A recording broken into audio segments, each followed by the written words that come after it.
ఇవాళ మనం microns pasta చేసుకోబోతున్నాం. దానికి కావాల్సిన పాస్తా, ఆనియన్, మిర్చి, టమాటో. ఫస్ట్ ఒక బౌల్లో వాటర్ పెట్టి అవి బాయిల్ అవ్వనివ్వాలి. బాయిల్ అయినాక ఈ మైక్రాన్స్ అందులో వేసి తీసేయాలి.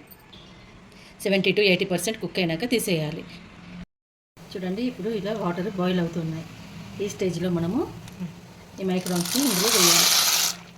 6 to 7 minutes బాయిల్ కానివ్వాలి. చూడండి, మనకి ఇది బాయిల్ అయినాయా లేవో ఎలా తెలుసుకోవాలి అని అంటే ఒక చాకుతో మనం దీన్ని ఇలా కట్ చేసినప్పుడు కట్ అయిపోతుంది. ఈ స్టేజ్లో మనం వీటిని తీసేయాలి స్టవ్ నుంచి. దీంట్లో వెంటనే చన్నీళ్ళు పట్టాలి, లేదంటే ముద్ద అయిపోతుంది. అందులో ఆయిల్ వేసేసి వేడయ్యాక మిర్చి, ఆనియన్ వేయాలి.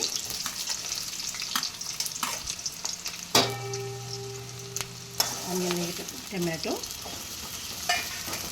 మన ఇంట్లో క్యారెట్, క్యాప్సికమ్ లాంటివి ఉంటే ఇందులో వేసుకోవచ్చు. నాకు ఇవే అవైలబుల్ ఉన్నాయి, నేను సో ఇవే వీటితోటే చేస్తున్నాను. ఉప్పు వేయాలి. ఆనియన్ వేసినప్పుడు ఉప్పు వేసేస్తే ఆనియన్ మెత్తగా ఉడుకుతుంది. చూడండి, ఆనియన్, టమాటో ఉడికినాయి. ఇప్పుడు మనం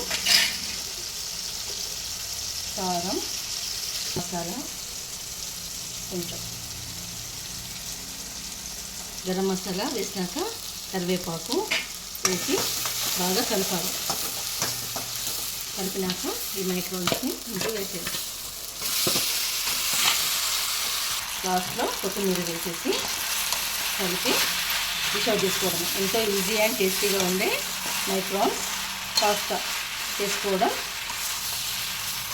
దీంట్లో టమాటో సాస్ కానీ సోయా సాస్ కానీ ఇంట్లో ఉన్న ఇంగ్రీడియంట్స్ తోటి సింపుల్గా చేసేస్తున్నాను. Easy and tasty pasta ready. ఎలా మీరు కూడా చేసుకొని ఎలా ఉందో కామెంట్ బాక్స్లో కామెంట్ చేయండి.